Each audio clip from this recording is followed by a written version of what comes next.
How to heel flip on a fingerboard.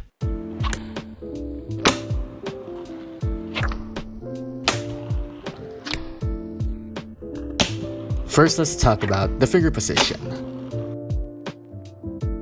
So for your heel flip, you want to place your middle finger in the center of the tail. Just like for an ollie, you don't want it hanging off the edge or too far back, just the center of the tail. And for your index finger, you want to place it just below the bolts, hanging off the edge a little bit. And this is the placement for a heel flip, what it looks like.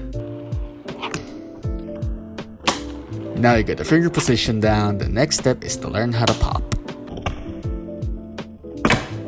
Just like for an ollie, you want to put more weight or pressing down to your middle finger really hard that allows you to pop the tail down.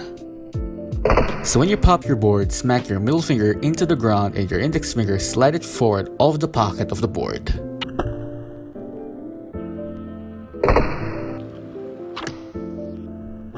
Alright, now comes the fun part, is to learn how to flick.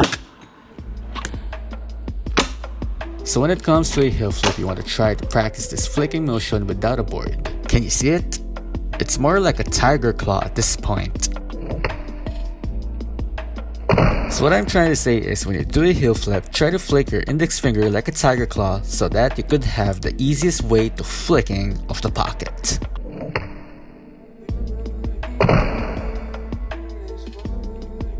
So as you do a heel flip, keep your eyes on the board as it flips. Then try your best to stay right on top of the board, catch it with your both fingers, land it and roll away.